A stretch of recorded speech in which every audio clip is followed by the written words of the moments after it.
plausible. In fact, it would be showing the detail toward a rationale. In other words, you're not nuts, right? At least I think we're convincing ourselves of that. That what does Golgotha and Rudolf Steiner have to do with me trying to make my abs better?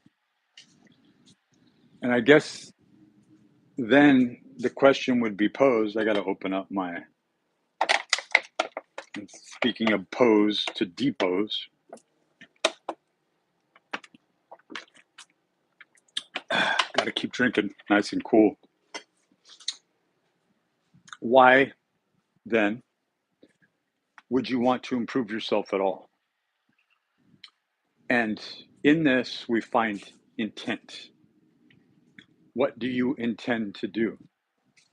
Most people can neither clarify what they intend to do and why they want to take an actionable deed, even though they will go to Walmart, or if they've got money, they'll go to the vitamin shop, or maybe they've got a lot of money, disposable money, and they will go and order from, a luxury-based anti-aging doctor, right? But either way, they are adamantly working on something that they won't even disclose to themselves fully. And in other words, they're making this huge investment and they're putting these items into their body and they are changing their physiology because they don't want to be tied to the actuation, right?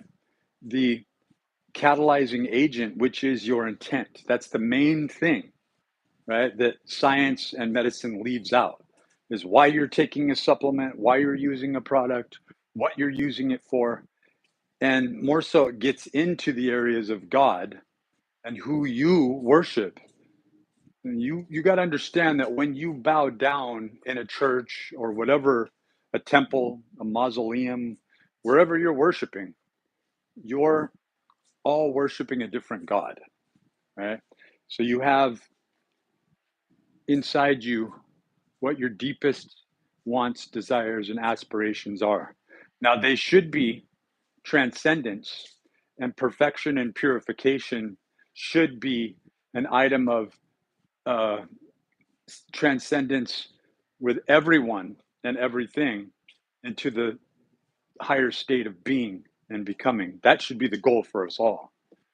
But many people fall by the wayside and they no longer believe that anymore.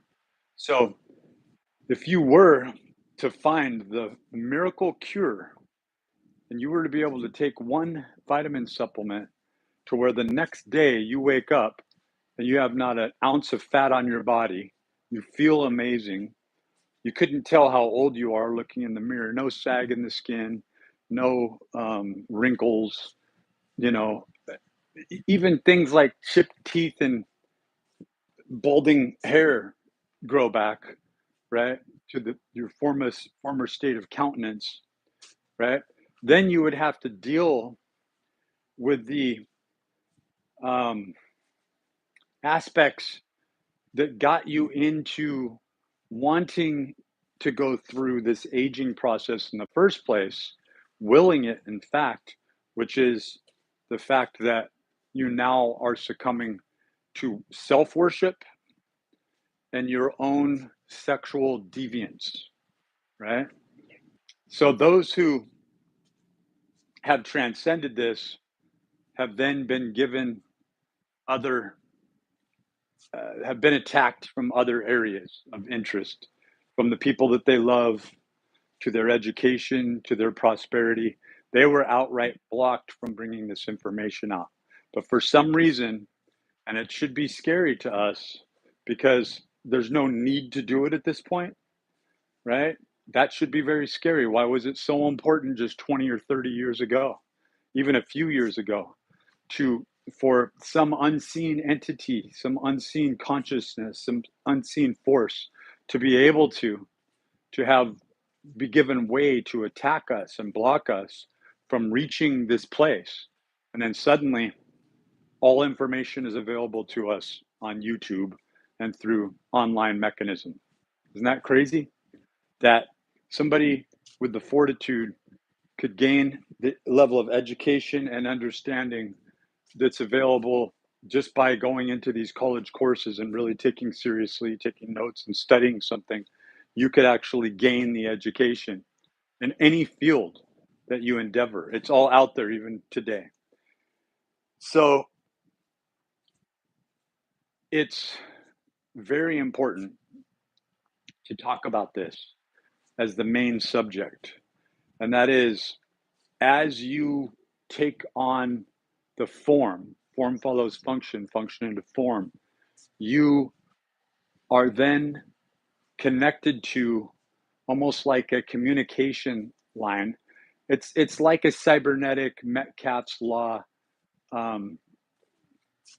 connection of communication, right? Where you have become the higher form. You have gone through the actionable deed of eating the certain constituents that you eat, practicing as a mantra, as a lifestyle, as a religion, because you're doing it through religiosity. You're getting up every morning at a certain time and you're getting it done. And even more so, you're patternizing that in yourself and your endocrine system is just firing off. So the reason that I began this talking about Golgotha and Rudolf Steiner and why that's so important is that this catharsis, this metanoia, this radical transformation became something where we all benefit if we decide to utilize that, right? In other words, the higher mind can be taken on to any level that collectively, because of one event, because of one man, because of that existent in them. And I'm not saying Jesus, but I'm not saying Jesus or Isis, right? Or Yeshua. Like, you have to be really careful. We probably don't have the name, neither the name of God, right? And what is God? Once you enter into this, right, and you become a part of this, you are God. I'm God. Not, I am God. Oh my God, I'm God. Oh, wow, I'm God. I feel powerful.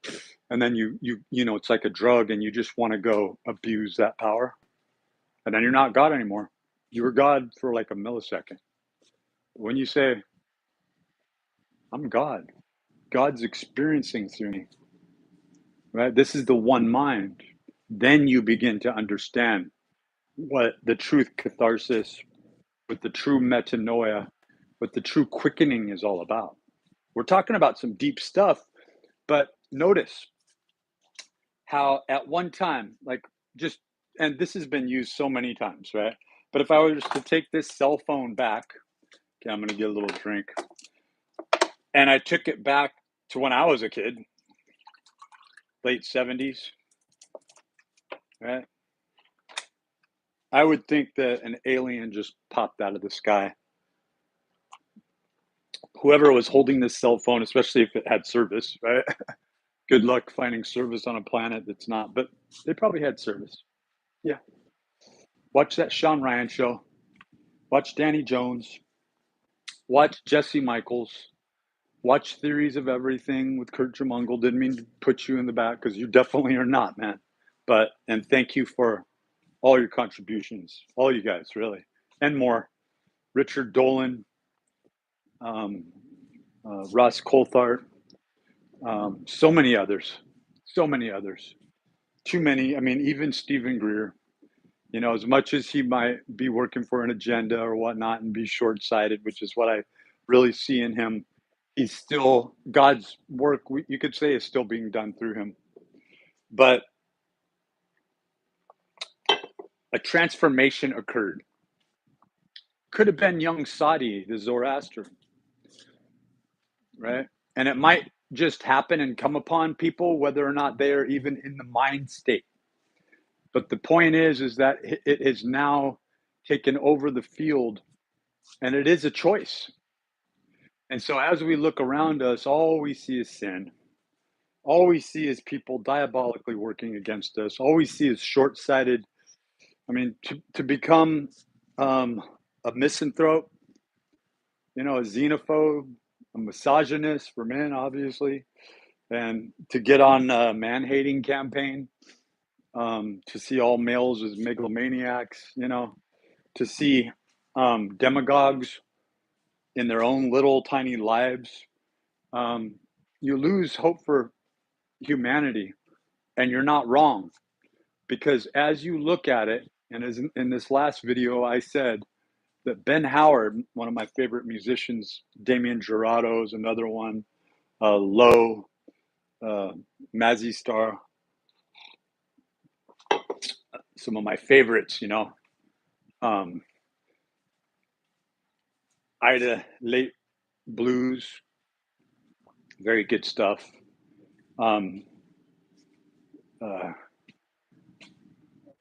Who is it? David Bowie, particularly that last Black Star album. Wow, powerful. And obviously Radiohead, Nirvana, to some extent, revolutionizing things. And many others, what was it? First Aid Kit, and many others. I have a lot of affection toward more ambient, melodic, and feeling meaning sounds, But Ben Howard said that he likes to think of his songs more of a gesture, right? And if we were to look at everything around us in a way, even the phenomenon of, this quickening aspect within us where it's like, I'm God. And I would say that if you're not negative and we're all going through this transformation together, there's a good chance you're God too. Oh, you're God? And you're God? What does that mean? It's like, well, you were all at one time taken over by the lower aspect that wasn't God, that was a demon, right? And you saw where that took us: child trafficking, human sex trafficking, people dying and going through terrible incarnations.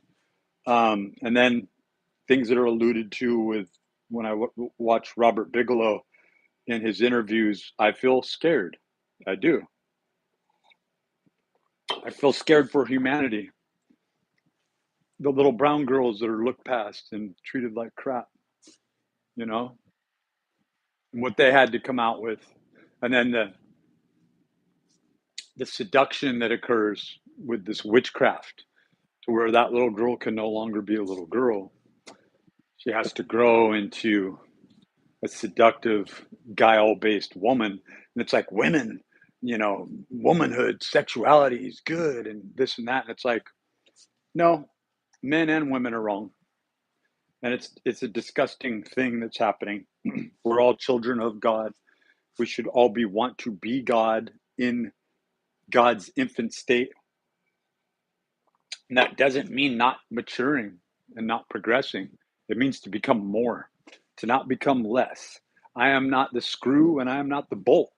I am not able to be defined through any mechanical means or measures. And that is what defines a man and a woman. So I'm neither man nor woman, nor do I take on the moniker of each or either, right? Or any other derivative of any other sex or binary information. So I understand the wokeism, heck yeah. But I understand through that, there's preservation. There's even conservation. Because once you reach this godlike status, right, there is a stasis or a steady state when the Merkaba is fired up and Metatron's cube is the energy is in movement. There's a natural algorithm, the breath, right? So you can't remove one from the other. So when you look at the uncertainty principle, and this detethering is what it's talking about, right? It's when the two are matched. And the way that when you look at like a matrimony, so that's what I understand when I'm reading biblical text and I see references to a matrimony, to a marriage, right? What I see is purity and perfection as being that exemplification is if we go back to a base unit of structure and we just look at ourselves as that unit and we go, I could deal with this. Could you get yourself on the perfect diet? Yeah, for right now, with what I have, I could. And what is that perfect food, right?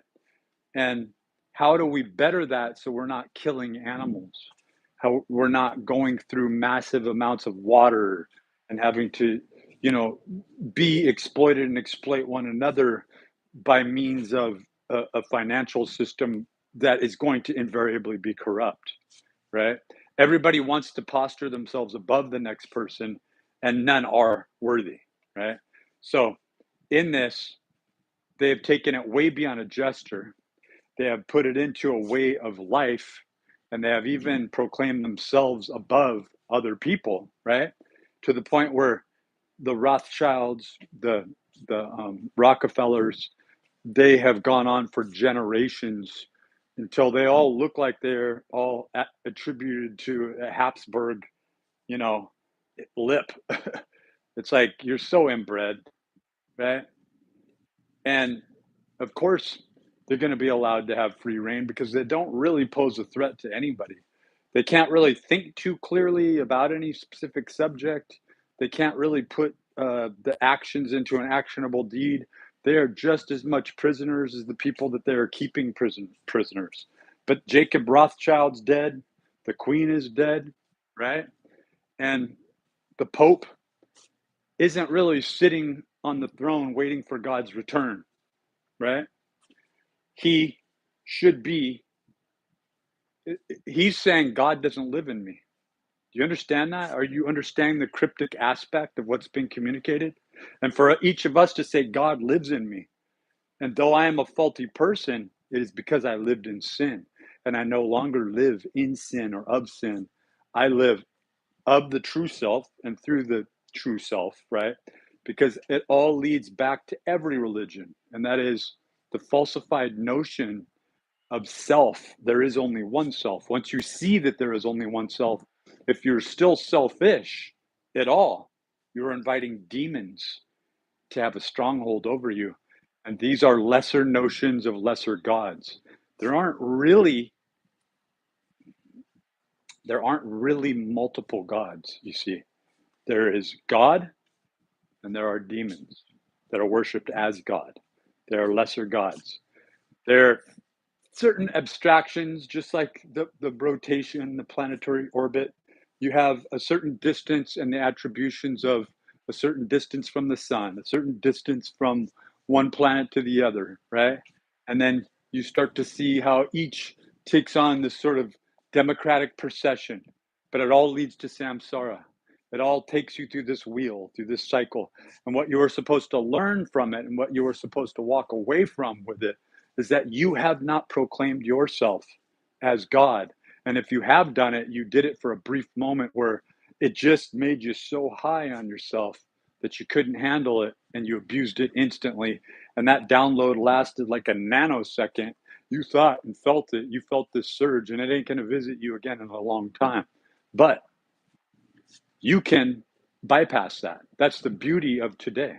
That's the opportunity that we have today, is that you can bypass all that BS now with YouTube, how I'm communicating to you right now. And then we can't forget the telekinetic information that's being passed on, is that when you hear me talk about certain things and you go into a hypnagogic state, or you're going into a meditative state, or you're just thinking about other people, or you just reference on my face or other people's faces come into recollection, then you're instantly connected. So that whole cybernetic system, we're already beyond that. There's nothing that has a hold on us. There's nothing that can stand above us if we take seriously, but seriously in the sense of it's a gesture. It's a beautiful song. And now that it's done, the harmonics go on. The harmony goes on. It never ends. It never stops. So you get into the aspects that are defined as angelic hosts, right? But For you to identify that as yourself, now you're worshiping demons. You're now no longer in growth. You're no longer of the higher mind. You're not in seeking perfection. Because if you think you just reach perfection and you can just complacently sit by on your throne, you are now last year's meat, man. You're no longer relevant, right? Being relevant to each other means nothing. Becoming a meme means nothing, right? You should be on this God plane of existence to where you're in constant movement, and the totality of the feeling is something that you would want to be able to encompass and comprehend, because it's so massive in its growth, and that is you. And that you're so massive that you can't even comprehend yourself, and nor should you. And myself is myself. Wow. And then there's a yourself through the God expression as well. And that's an entirely different event. So you can see how this information is only privy to those who understand it. And the beauty is that you can access this simply by demonstrating what is considered the Vitruvian Man expression, purity and perfection, right? And so what we want to do is we want to get away from killing animals, having to harvest foods. And in a sense, you could almost look at the mushroom as the most good or the most evil. They say the mushroom might even survive space and radiation.